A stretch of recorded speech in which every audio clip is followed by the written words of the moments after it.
Assalamualaikum warahmatullahi wabarakatuh. Selamat siang semuanya. Kami dari kelompok 7 akan mempresentasikan hasil kerja kelompok kami mengenai materi konteks free grammar.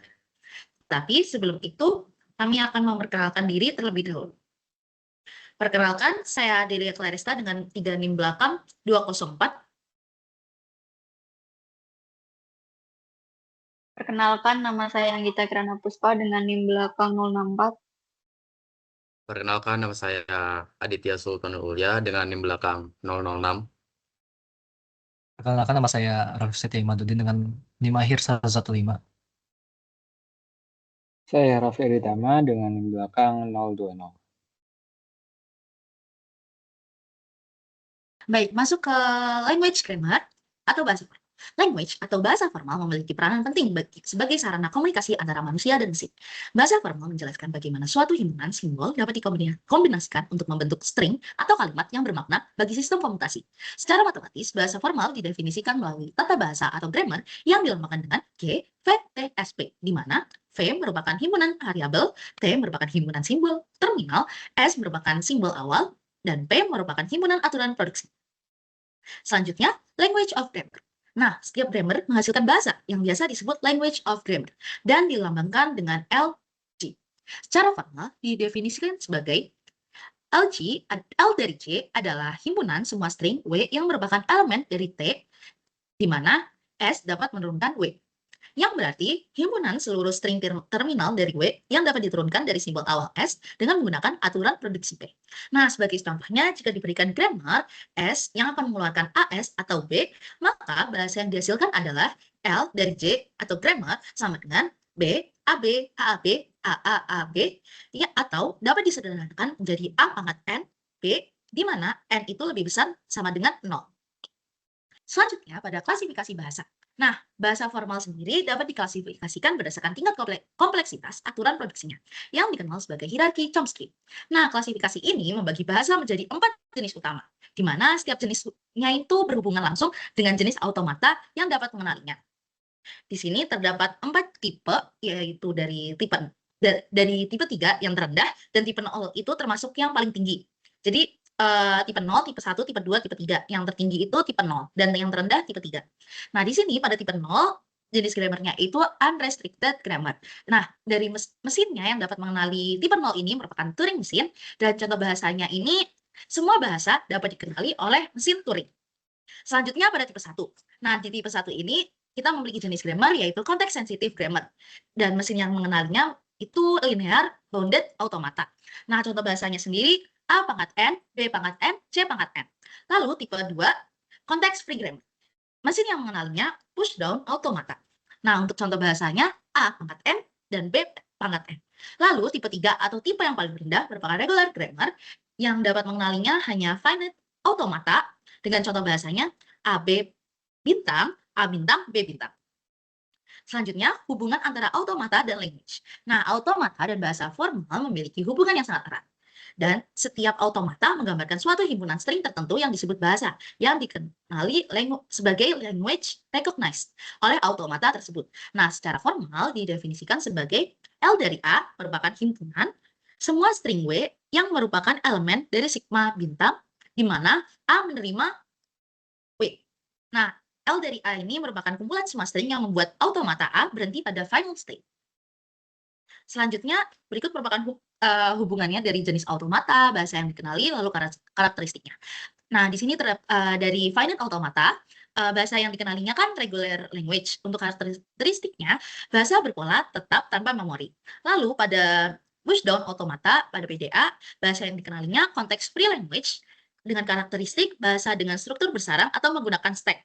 Lalu, linear bounded automata atau LBA dan bahasa yang dia kenalinya merupakan context sensitive language dengan karakteristik bahasa yang bergantung dengan konteks. Lalu, terdapat Turing machine atau yang paling kompleks, bahasa yang dia kenalinya recursive enumerable language yang karakteristiknya itu bahasa paling kompleks dan dapat digambarkan dengan komputasi umum. Dapat menggambarkan komputasi umum. Selanjutnya akan dijelaskan mengenai 3 macam penurunan, di mana penurunan sendiri itu adalah proses formal untuk menunjukkan bahwa sebuah sentence itu merupakan anggota dari LD atau aturan bahasa tadi, yang dimulai dari S dan berakhir pada W dengan melalui serangkaian centennial form, yaitu string campuran terminal dan non-terminal. Ini penting untuk analisis sintaksis atau parsing, di mana compiler atau interpreter itu menentukan apakah input dari kode sumber itu sesuai dengan aturan grammar bahasa tersebut. Yang pertama itu ada penurunan paling kiri atau disebut dengan leftmost derivation, di mana prosedur ini itu setiap langkah variabel yang letaknya paling kiri dalam centennial form atau string hasil penurunan sementara harus selalu digantikan atau diperluas sesuai dengan aturan yang ada. Ini sangat penting dalam kompilator karena menjadi dasar pada top-down parsing yang memproses input dari kiri ke kanan. Kemudian yang kedua ada penurunan paling kanan atau rightmost derivation, di mana prosedur ini centennial form harus selalu digantikan atau diperluas sesuai dengan aturan bahasa tersebut. Dan yang ketiga adalah penurunan pohon atau parse tree. Ini bukan cara penurunan, tapi lebih kepada representasi grafis, hierarki dari penurunan sebuah sentence dalam CFG. Beda dari LMD dan RMD tadi, yang mencatat urutan langkah, parse tree hanya menunjukkan struktur sintaksis yang dihasilkan. Next.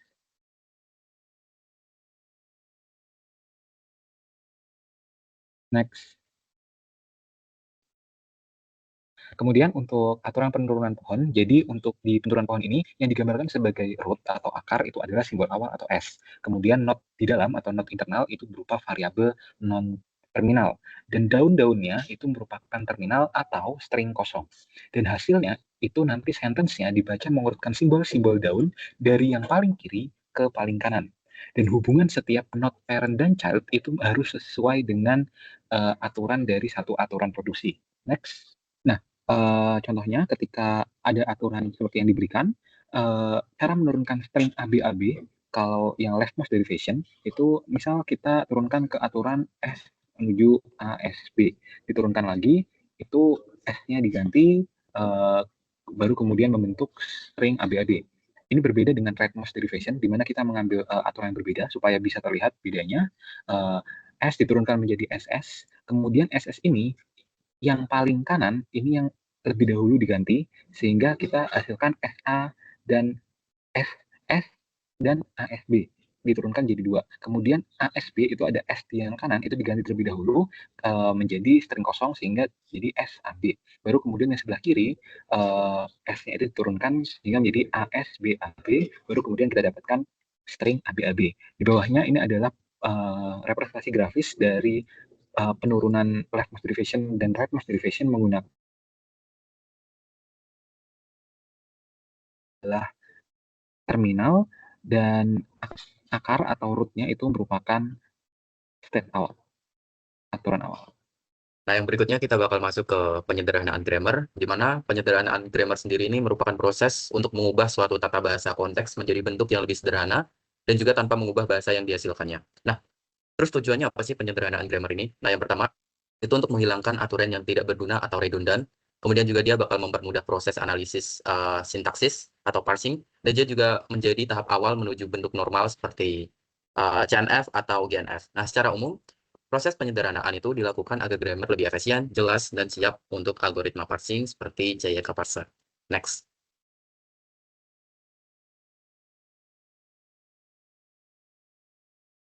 Nah, untuk urutan penyederhanaan grammar, itu dibagi menjadi 3. Untuk langkah penyederhanaan ini harus dilakukan secara berurut agar hasilnya juga benar dan juga konsisten. Yang pertama, menghapus nullable variable atau sebuah variabel A itu disebut nullable jika dapat menurunkan string kosong. Nah, tujuannya itu untuk menghapus produksi yang mengandung epsilon, kecuali jika diperlukan misalkan pada grammar yang memang menghasilkan secara keseluruhan. Nah, yang kedua itu menghapus unit production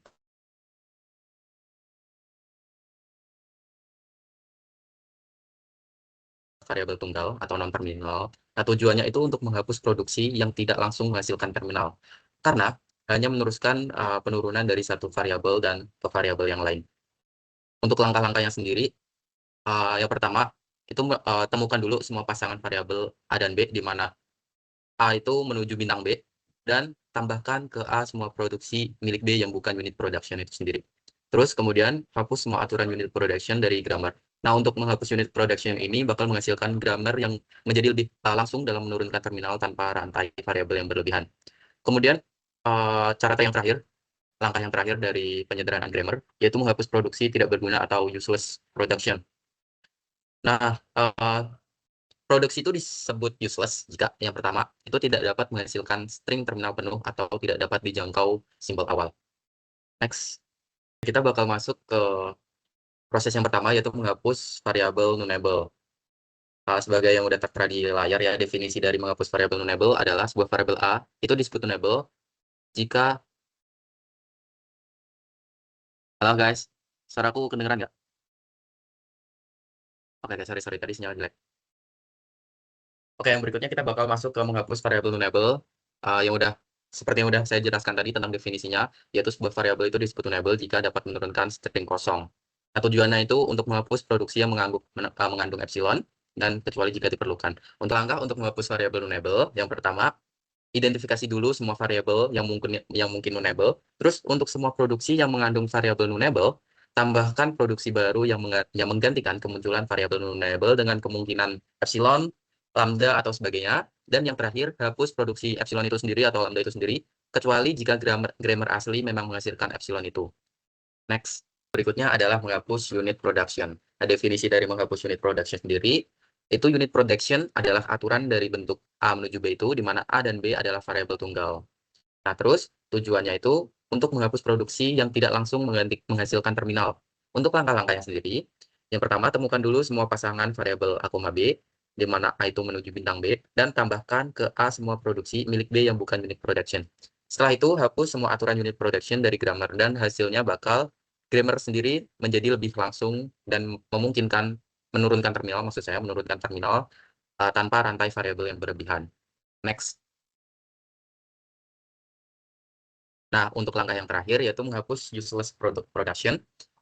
Useless production sendiri itu produksi yang tidak dapat menghasilkan string terminal penuh atau tidak dapat dijangkau dari simbol awal atau start simbol. Nah, langkahnya saya bagi menjadi dua. Langkah pertama itu identifikasi dulu variabel yang dapat menghasilkan terminal dengan menemukan semua variabel yang dapat menghasilkan string berisi terminal saja. Dan yang kedua, itu variabel yang tidak bisa menghasilkan terminal dianggap tidak berguna dan dihapus beserta produksinya. Itu untuk langkah yang pertama. Untuk langkah yang kedua, identifikasi dulu variabel yang dapat dijangkau dari S. Gunakan dependency graph untuk menelusuri variabel yang dapat dijangkau dari simbol awal S. Atau dari mesinnya itu bisa kalian telusuri yang dapat dijangkau dari simbol awal S. Kemudian setelah itu hapus variabel dan produksi jika tidak dapat dijangkau. Yang nggak bisa dijangkau berarti hapus saja. Nah, untuk hasilnya dari useless production ini, grammar akhir hanya akan berisi variabel dan produksi benar-benar diperlukan untuk menghasilkan string terminal dari simbol awal. Selanjutnya kita akan membahas mengenai bentuk normal grammar. Jadi di sini bentuk normal grammar yang akan kita pelajari itu ada dua, ada CNF sama GNF. Nah, sebelumnya saya akan membahas mengenai CNF terlebih dahulu. Jadi CNF atau Chomsky normal form itu ciri-cirinya yang pertama pembatasan diterapkan pada panjang sisi kanan produksi. Itu maksudnya bagaimana? Jadi di CNF ini satu aturan produksi itu pada sisi kanannya dibatasi panjangnya, di mana di CNF itu hanya boleh menghasilkan satu terminal atau dua variabel. Nah, dari salah satu aturan tersebut, di mana aturannya itu menyebutkan hanya boleh menghasilkan dua variabel. Nah, itu bisa menghasilkan ciri yang kedua, yaitu grammar yang memenuhi CNF disebut grammar biner. Jadi karena CNF itu menghasilkan dua variabel, makanya grammar yang memenuhi CNF itu disebut grammar biner. Nah, jika grammar biner itu diubah menjadi parse tree, maka akan berubah menjadi binary tree. Untuk syarat-syaratnya, syarat CNF itu ada apa aja? Yang pertama, tidak mengandung nullable production, terus tidak mengandung unit production, dan juga tidak mengandung useless symbols. Nah, untuk fokusnya sendiri, fokus CNF itu membatasi panjang RHS menjadi dua simbol atau kurang. Terus untuk bentuknya, bentuk umum dari CNF itu aturan produksi yang pertama yaitu variabel A akan menghasilkan terminal A, dan juga variabel A menghasilkan dua variabel yaitu variabel B dan variabel C. Next.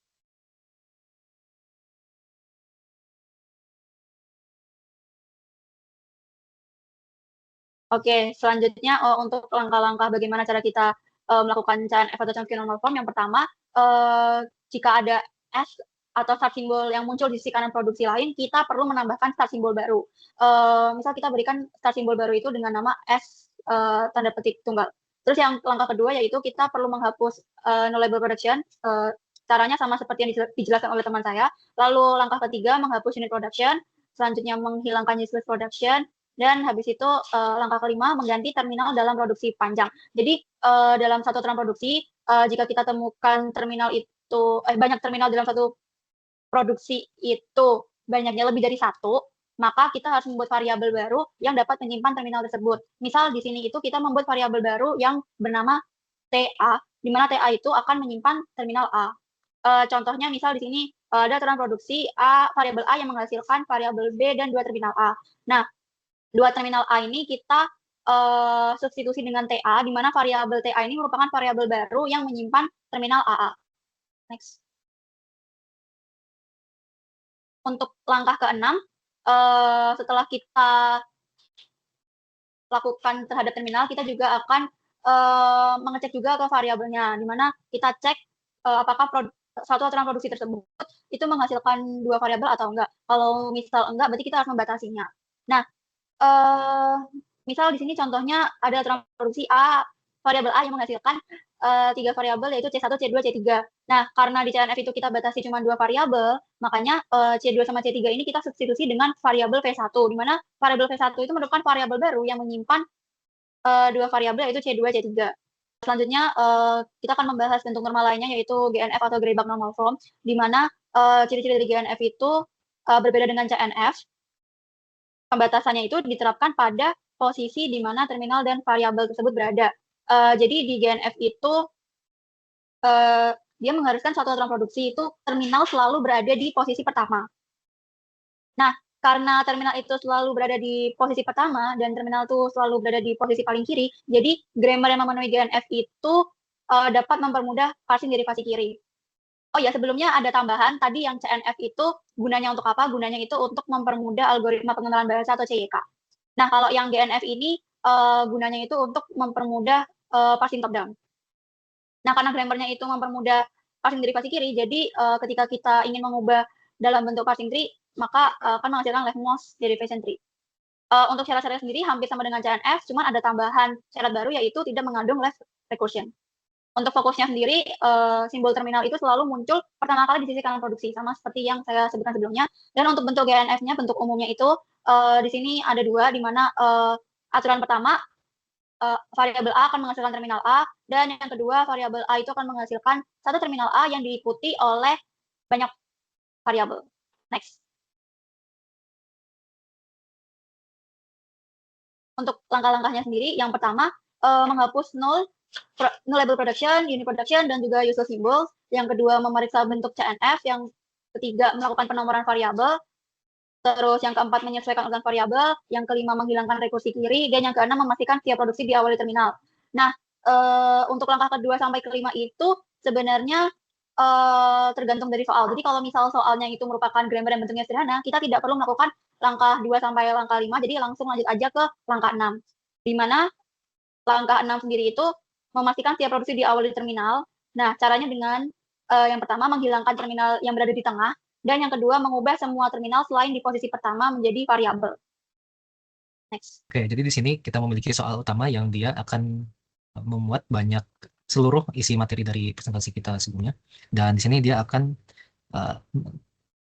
memiliki banyak materi seperti penyederhanaan ke grammar yang paling sederhana dan mengubah ke bentuk form Chomsky atau Greibach dan lain-lain. Di sini akan menjadi satu soal dan akan membahas tahapnya satu persatu. Oke, lanjut aja next.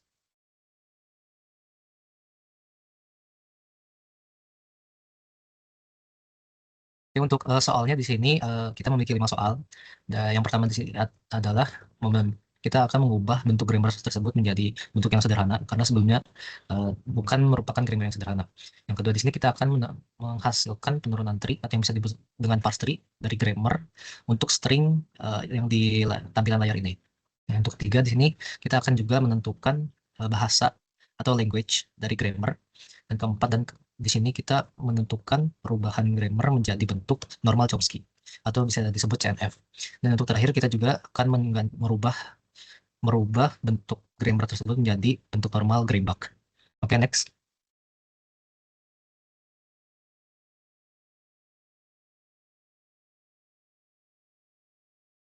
Oke, yang pertama, sesuai materi yang sudah disampaikan oleh teman saya, untuk penyederhanaan grammar ini kita awali dengan menghapus produksi nullable. Nah, nullable ini kita bisa lihat dari grammar yang sebelumnya, dia ada satu dalam produksi, yaitu di produksi B dia menghasilkan lambda atau yang bisa disebut null. Nah, jadi untuk caranya kita akan mensubstitusi seluruh produksi yang memuat B dengan lambda ini. Jadi sebelum kita memasukkan keseluruhan kombinasi, tidak lupa, dan ini sangat penting, jangan menghapus dulu produksi yang lama, karena kita di sini akan menganalisis keseluruhan kemungkinan dari produksi, sehingga walaupun memang di akhirnya tidak kepakai, lebih baik agar menyajikan keseluruhan kemungkinan produksi agar bentuk grammar akan menjadi konsisten. Dan di sini kita memiliki produksi S yang dia menghasilkan terminal ABB diikuti dengan non-terminal A dan B. Lalu di sini kita akan mengganti B dengan lambda. Dan disubstitusi, dia akan akhirnya menjadi terminal ABB diikuti dengan non-terminal A. Nah, lalu setelah kita mendapatkan produksi baru tersebut, kita akan mengincludekannya kepada grammar yang awal. Jadi di S ini dia yang sebelumnya memiliki terminal ABB diikuti dengan non-terminal AB, dia sekarang disandarkan diikuti dengan produksi yang baru, yaitu terminal ABB dengan non-terminal A. Oke, next. Nah, untuk selanjutnya di sini tadi kita sudah menghilangkan produksi nullable di S, di non-terminal S. Sekarang kita akan melanjutkannya di non-terminal A. Oke, jadi untuk kita bisa lihat dalam non-terminal A dia memiliki 3 produksi yang mengandung non-terminal B. Yang pertama yaitu dengan terminal B diikuti dengan non-terminal A, yang diikuti dengan terminal A, yang diikuti dengan non-terminal A. Lalu di sini kita akan mensubstitusikan non-terminal B dengan lambda, sehingga kita mendapati hasilnya menjadi terminal BA diikuti dengan non-terminal A. Lalu yang terakhir, di sini kita memiliki 2 produksi, yaitu produksi non-terminal B diikuti dengan terminal A, dan produksi B dengan non-terminal B. Lalu kita memasuki substitusi, yaitu dengan menggabungkannya menjadi dengan lambda, sehingga kita akhirnya mendapatkan terminal A dan B yang dihasilkan dari produksi A. Lalu kita setelah itu bisa satukan lagi kepada aturan produksi dari awal, dan ya jangan lupa tidak menghapus aturan produksi yang lama. Oke, next. Nah, setelah kita selesai mensubstitusikannya, jangan lupa untuk menyatukan keseluruhan grammar tadi, karena kita sebenarnya tadi mengerjakan by part, kita membagi-bagi untuk pembagian penyederhanaan grammarnya. Kita tadi memfokuskan satu-satu dari produksi S, A, dan B, sehingga jangan lupa untuk menulis ulang produksi yang sudah disederhanakan tadi. Dan karena di sini kita tidak memiliki repeated production atau produksi yang useless, maka kita menjadikan grammar akhir ini sebagai bentuk berikut yang di layar ini, sehingga ini merupakan bentuk yang sederhana setelah double production. Oke, lanjut.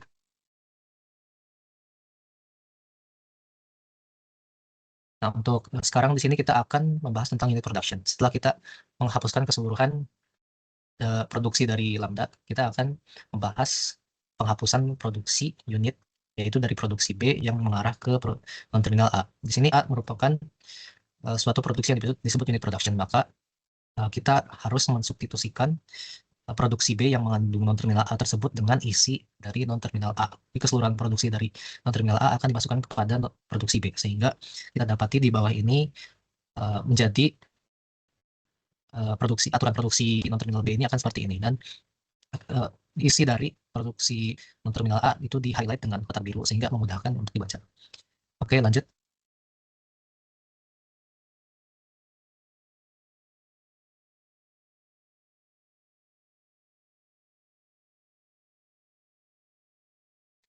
Nah, setelah kita menyelesaikannya, di sini tidak terdapat useless production yang sudah saya tadi mention, sehingga bentuk grammar akhir akan menjadi seperti ini. Oke, next. Nah, untuk soal kedua, kita diminta untuk menghasilkan suatu parse tree dari string ABB, ABBBA, BA, BA, B. Nah, jadi dari string ini kita coba turunkan dan visualisasikan dengan konsep parse tree. Dan yang kita dapati di sini sebagai berikut. Next. Nah, untuk penjelasan mengapa parse tree bisa menjadi demikian bisa dilihat dalam penyesuaian dengan produksinya. Jadi di sini S di sini tidak sembarang mengeluarkan suatu non terminal atau terminal. Di sini kita mengacu pada grammar yang sudah ada. Jadi dari S ini dia akan menghasilkan produksi terminal ABB diikuti dengan non terminal AB. Nah, dari sini kita mendapati dua simbol yang bisa diturunkan lagi, yaitu A dan B. Jadi di sini non terminal A dia akan diturunkan ke terminal A. Lalu pada non terminal B dia akan diturunkan menjadi produksi, yaitu terminal B diikuti dengan non terminal A diikuti dengan terminal B. Nah, lalu pada akhirnya kita memiliki non terminal lagi di dalamnya, yaitu non terminal A. Di situ kita menurunkannya dengan mengikuti aturan produksi yang itu terminal B diikuti dengan non terminal B dan diikuti dengan terminal A dan diikuti dengan non terminal A. Setelah itu kita mendapati dua lagi non terminal, yaitu non terminal A dan B. Di situ kita turunkan menjadi ya, untuk yang non terminal A kita turunkan menjadi terminal B, dan untuk non terminal B kita turunkan menjadi terminal A. Jadi bisa dilihat untuk hasil dari parse tree ini terminal itu di highlight dengan warna biru agar mudah terbaca, dan di sini kalau kita lihat keseluruhan lingkaran warna biru ini dia akan menghasilkan string yang awal dan artinya string tersebut diterima oleh grammar. Oke, next. Nah, lalu untuk soal ketiga ini kita akan menentukan suatu bahasa dari grammar yang ditentukan. Jadi untuk step pertama kita lihat dari start symbol atau non terminal S. Nah, ini non terminal S ini adalah aturan produksi yang paling pertama. Jadi sebelum kita memulai hasilnya kita harus melalui produksi S dulu. Oke, jadi kalau kita lihat di sini produksi S dia hanya mengeluarkan dua produksi, yaitu produksi terminal ABB diikuti dengan non terminal AB dan terminal ABB diikuti dengan non terminal A. Kalau kita lihat di sini polanya, yaitu dalam produksi S dia hanya mengeluarkan terminal ABB, lalu dia diikuti dengan non terminal lainnya. Jadi bisa disimpulkan bahwa S ini hanya menerima awalnya menerima substring terminal ABB. Jadi syarat itu termasuk syarat dari penerimaan grammar tersebut, sehingga kita bisa simpulkan untuk semua string itu harus dimulai dengan terminal ABB, lalu bisa dilanjutkan dengan terminal lainnya. Oke, jadi untuk step keduanya di sini kita setelah substring terminal ABB ini, di sini kita bisa ikuti dengan kombinasi bebas. Nah, tapi kombinasi bebas ini tidak bisa null karena kita sudah hapus tadi ya nullable production, dan akhirnya kita tetap harus memiliki suatu terminal setelah substring terminal ABB ini. Jadi kenapa kita bisa memiliki kebebasan, maksudnya kenapa bisa kombinasi stringnya bisa bebas asalkan ada, karena kita memiliki produksi yang di bawah ini. Di sini kita memiliki produksi dari non terminal A dan B, dia bisa menghasilkan seluruh kombinasi dari terminal AB. Nah, kita bisa lihat dari misalnya di sini kita memiliki non terminal A ini dia memiliki produksi yaitu rekursif ke dirinya sendiri dengan diawali dengan terminal A, lalu dengan terminal B diikuti dengan non terminal B. Lalu keduanya ini mereka memiliki terminal A dan B masing-masing, sehingga bisa disimpulkan kalau dua produksi ini hasilnya bisa mengeluarkan string apapun. Oke, next. Nah, untuk step terakhir yang ketiga ini, yaitu karena tadi kita sudah membahas bahwa produksi A dan B ini dia bisa menghasilkan string apa aja, maka bisa disimpulkan bahwa dia bisa termasuk ke dalam Kleene plus. Jadi suatu string yang bisa dikombinasikan apa saja asalkan tidak null, karena itu termasuk definisi dari Kleene star juga. Jadi sehingga kita bisa jabarkan lagi untuk bahasanya, dia harus bermula dari terminal ABB lalu diikuti minimal satu atau lebih terminal A atau B. Nah, lalu maka kita bisa jadikan notasinya. Jadi dari language G ini dia diawali dengan terminal ABB diikuti dengan W, di mana W ini adalah Kleene star dari terminal AB. Next. Nah, sekarang kita lanjut ke soal berikutnya, yaitu soal nomor 4. Dia membahas Chomsky normal form. Nah, sebelumnya kita karena sudah menyederhanakan grammarnya, maka kita bisa lanjut ke CNF ini. Oke, untuk di sini kita paparkan lagi untuk grammarnya agar memudahkan dalam mengerjakan soal. Di sini kita memiliki grammar sederhana yang sudah disederhanakan ya, maksudnya yang dari sebelumnya. Jadi di sini kita mulai dari produksi S terlebih dahulu. Kita akan mengerjakan part by part. Jadi maksudnya kita akan mengerjakan satu-satu dari non-terminal produksi yang ada. Jadi dari non-terminal S ini kita kerjakan terlebih dahulu. Oke. Jadi setelah itu kita akan konversikan seluruh terminal yang berderetan pada produksi S ini dengan non-terminal atau terminal yang jumlahnya lebih dari satu menjadi sebuah non-terminal. Karena mengacu pada dasar teori Chomsky normal form tadi, dia hanya memiliki aturan produksi, yaitu produksi di mana dia menghasilkan tepat satu terminal atau tepat dua non-terminal. Oke, jadi tapi sebelum kita langsung mengaplikasikan peraturan tersebut, kita membedah dulu sebelum kita menjadikannya masing-masing dua non-terminal. Oke, jadi untuk step kedua di sini kita akan mengkonversikan terlebih dahulu seluruh terminal yang berdirikan dengan non-terminal menjadi sebuah non-terminal. Jadi yang awalnya di sini kita dalam produksi S ini kita memiliki terminal ABB yang diikuti dengan non-terminal AB. Kita ubah seluruh terminal tersebut menjadi non-terminal. Jadi di sini kita memiliki terminal ABB, dia diubah menjadi non-terminal TA, TB, dan TB.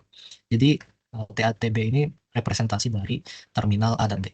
Cuman mereka diubah menjadi sebuah non-terminal. Itu untuk produksi pertama. Jadi untuk produksi kedua, yaitu terminal ABB diikuti dengan non-terminal A, dia akan menjadi non-terminal TA, TB, TB, dan A. Lalu di bawahnya ada keterangan bahwa mereka non-terminal TA dan TB ini mereka ada sebuah terminal awalnya, yaitu dari non-terminal TA dia sebenarnya adalah terminal A dan non-terminal TB adalah terminal B. Next.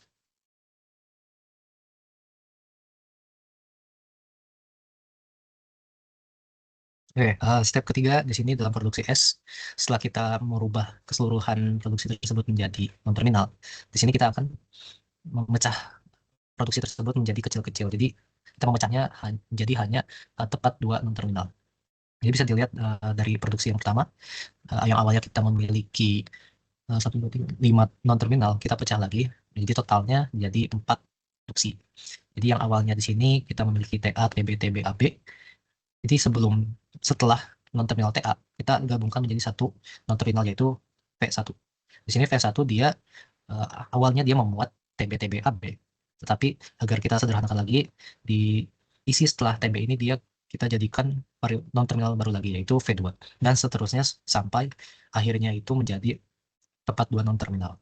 Dan di sini kita juga ada penjelasan bahwa non-terminal TA ini adalah terminal A, maaf ya. Dan untuk non-terminal TB dia menjadi terminal B. Oke, next. Oke, setelah produksi S selesai diubah bentuknya, sekarang kita langsung menuju ke produksi A.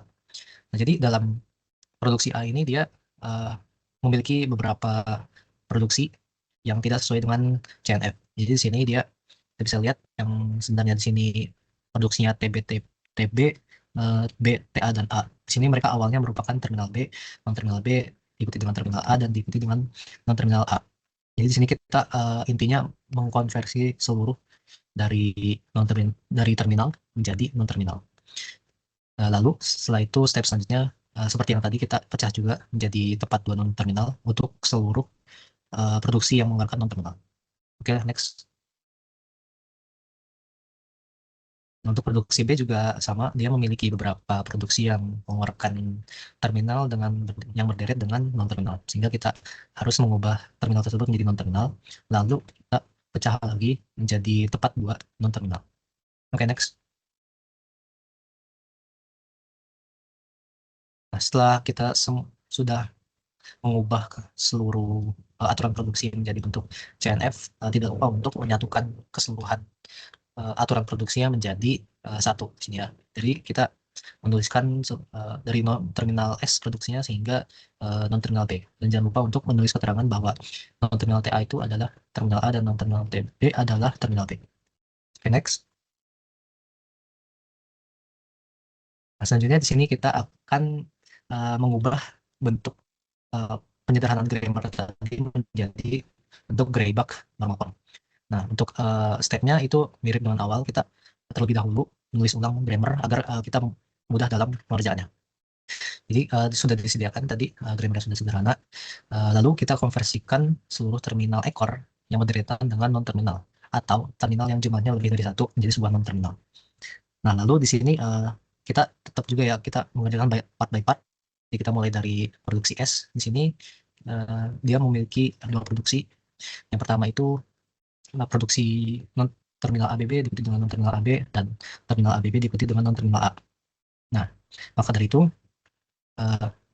kita mengacu lagi pada dasar teori dari Greibach normal form. Itu dia untuk aturan produksinya yaitu satu produksi dia mengeluarkan tepat satu terminal atau satu produksi mengeluarkan tepat satu terminal yang diikuti dengan deretan non terminal. Jadi di sini kita memiliki produksi S yang awalnya dia adalah terminal ABB dengan non terminal AB. Kita hanya perlu mengonversi terminal ekor. Jadi maksudnya ekor ini dia terminal yang diikuti dari terminal awal. Jadi maksudnya awal ini dia terminal yang paling kiri. Kita bisa lihat di sini ada terminal A. Sisanya kita jadikan non terminal. Dan untuk produksi selanjutnya di sini ada terminal ABB dan non terminal A. Maka kita ubah terminal BB menjadi non terminal TB/TB. Dan jangan lupa kita cantumkan keterangan dari non terminal B adalah menghasilkan terminal B. Oke, next lanjut. Nah, ini untuk informasi tambahan tadi yang mengenai apa sih sebenarnya terminal ekor itu. Sebenarnya terminal ekor ini tidak berdasarkan sumber yang valid atau maksudnya tidak berasal dari buku, jurnal maupun artikel, tapi ini sebagai bentuk pemahaman kita agar lebih gampang dalam memahami perubahan Greibach normal form ini. Jadi di sini saya buat istilah baru agar bisa lebih tergambarkan dalam pembelajaran Greibach normal form ini. Nah, jadi terminal ekor ini dialah seluruh terminal yang diapit dua non terminal, yaitu termasuk internal terminal. Jadi maksudnya internal terminal ini dia terminal yang diapit oleh dua non terminal. Jadi bisa dibilang kalau terminal ini dia di tengah-tengah non terminal. Jadi di tengah-tengah non terminal. Lalu di terminal ekor ini dia bisa mencakup trailing terminal atau terminal yang berada di akhir produksi. Jadi gampangnya itu trailing terminal itu adalah terminal yang di akhir, sedangkan internal terminal dia adalah terminal yang di tengah. Oke, next. Nah, untuk step selanjutnya kita akan lanjut ya ke produksi B. Dalam produksi B ini kita tidak lupa untuk mengonversi seluruhnya tadi terminal ekor menjadi non-terminal. Dan di sini kita sudah mengubahnya ya dalam yang step ketiga ini. Nah, untuk selanjutnya dalam step 4 ini, tetapi kita memiliki suatu anomali. Di sini kita memiliki suatu non-terminal B yang diikuti dengan non-terminal TA. Nah, di sini kenapa disebut anomali? Karena dia ini bersifat left recursion atau yang biasa disebut rekursif kiri. Karena pada dasarnya kan bentuk normal Greibach itu dia hanya mendapatkan suatu aturan yaitu right recursion, yaitu rekursif ke kanan, bukan rekursif ke kiri. Jadi karena di sini kita memiliki sebuah non terminal yang itu dia paling awal, maka kita harus rombak lagi untuk produksinya sehingga produksi akan menjadi lebih rumit. Oke, next. Nah, untuk step selanjutnya di sini kita akan menggunakan formula baku, yaitu formula untuk mengatasi live recursion ini pada produksi saat mengubah menjadi bentuk normal Greibach. Nah, jadi di sini A ini sebuah non terminal tadi ya, yang dia menghasilkan live recursion. Lalu di sini alpha ini adalah suatu perwakilan urutan simbol, yaitu simbolnya itu bisa bebas terminal atau non terminal yang muncul setelah A. Jadi setelah ini non terminal yang bikin live recursion-nya. Lalu di sini kita bisa lihat ada beta. Nah, beta ini adalah seluruh produksi yang tidak dimulai dengan A. Jadi di sini kita fokusnya itu memisahkan produksi yang diawali A dan produksi yang tidak diawali dengan A. Jadi maksudnya di sini produksi beta ini dia bisa isinya banyak ya produksinya. Sedangkan untuk produksi yang live recursion ini di sini ada satu ya di sebelah kiri di sebelum beta ini. Oke, untuk step selanjutnya di sini kita terapkan formula tersebut pada soal kita ya. Jadi di sini kita memiliki sebuah produksi kita tadi B. Jadi kita urutkan suatu produksi yang dia memiliki live recursion itu ditaruh di paling kiri. Sedangkan sisanya yang dia tidak memiliki live recursion ditaruh di sebelah kanan. Jadi sehingga kita intinya mengelompokkan produksi yang tidak mengandung live recursion ini. Karena live recursion ini yang dia akan bikin masalah dalam greyback normal form. Oke, next. Nah, untuk step selanjutnya di sini kita memiliki sebuah non-terminal baru ya, karena di sini kita intinya ingin menghapus live recursion tersebut, dan untuk menghapus live recursion tersebut kita membutuhkan non-terminal baru. Di sini kita mengenalkan non-terminal baru, di sini kita anggap X ya. Nah, di sini X dia akan mengeluarkan alpha dengan non-terminal X, lalu dia bisa menghasilkan lambda juga. Nah, jadi X ini dia kenapa sih ada di akhir? Karena dia non-terminal X ini dia merepresentasikan bagian rekursif yang berulang pada produksi ya. Nah, lalu kenapa lambda ini juga penting dalam formula tersebut? Karena keberadaan lambda ini dia dibutuhkan karena produksi non-terminal X ini diharapkan dapat berhenti. Jadi tidak harus ada gitu. Sehingga tidak menyebabkan pengulangan atau mengulang bagian alpha berapa kali. Oke, jadi untuk step selanjutnya di sini kita harus membuat non-terminal baru yang dinamakan dengan R. Jadi di sini sudah masuk ke soal kita ya, kita aplikasikan kepada soal kita. Jadi kita anggap non-terminal baru tersebut adalah R, yang dimana non-terminal R ini akan memiliki produksi yang bermisi non-terminal TA, karena sebelumnya kita memiliki non-terminal TA yang nyambung dengan non-terminal B yang menyebabkan live recursion, sehingga kita masukkan. Lalu di sini non-terminal R ini dia akan diikuti oleh R dan nullable production. Jadi di sini produksi R ini dia akan rekursif. Jadi sesuai dengan step yang ketujuh ya, dia ada rekursif di bagian kanan. Jadi kita tinggal substitusi aja. Nah, lalu ada bagian lambdanya sebelah kanannya.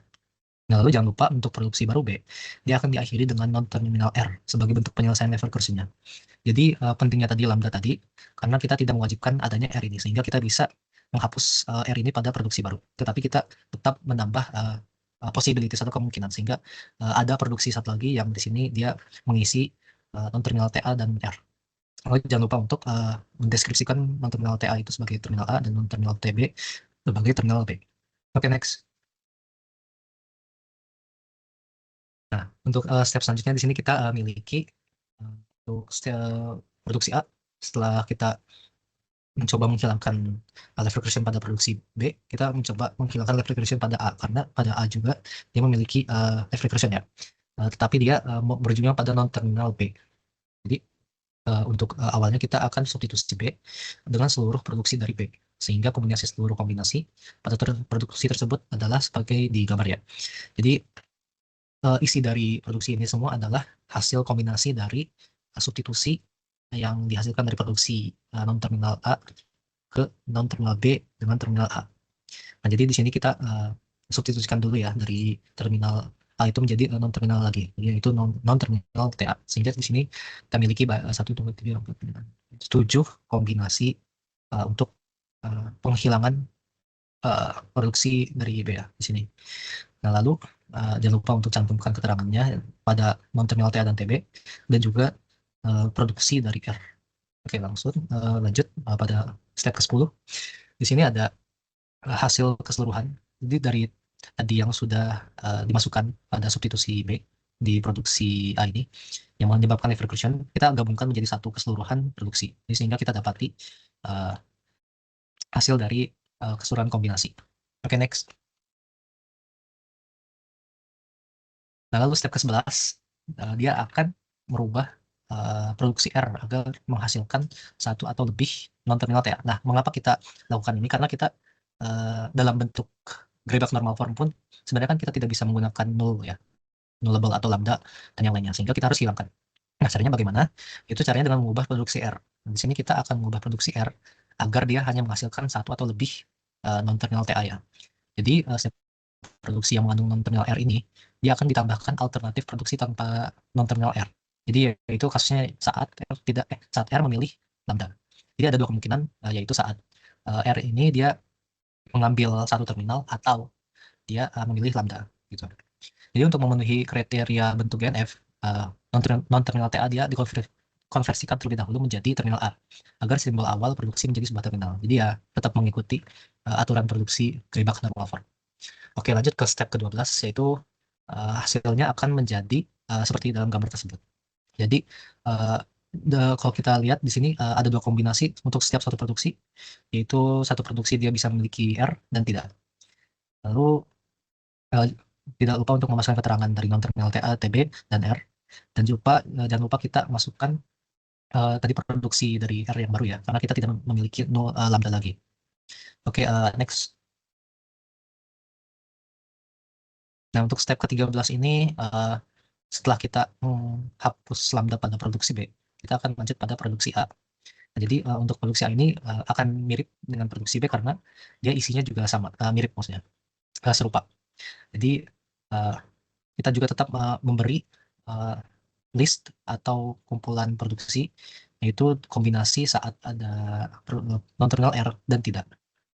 Oke, next. Nah, setelah kita menyelesaikan keseluruhan hasil dari GNF ini, tidak lupa kita satukan keseluruhan bentuk produksi agar tidak ada kekeliruan. Karena kan kita awalnya mengerjakan part by part ya, dari satu-satu produksi, dari produksi S, A, dan B. Maka bisa dilihat dari sini kita mempunyai banyak sekali ya untuk bentuk Reebok normal formnya ini, tapi tetap mengikuti aturan dari GMF ini, karena kalau kita bisa lihat dia hanya mengeluarkan tepat satu terminal atau tepat satu terminal yang diikuti oleh deretan non-terminal. Jangan lupa untuk menulis keterangannya ya, untuk non-terminal TA ini dia hanya mengeluarkan terminal A, dan untuk terminal TB dia hanya mengeluarkan terminal B. Mungkin segitu saja dari kami. Terima kasih atas perhatiannya. Mohon maaf jika kita terdapat kesalahan dalam penjelasan, teori, maupun cara menyampaikan. Semoga materi ini bermanfaat dan bisa menjadi pembelajaran bagi yang lain. Semoga kita diridhoi oleh Allah Subhanahu wa Ta'ala, dan terima kasih. Wassalamualaikum warahmatullahi wabarakatuh.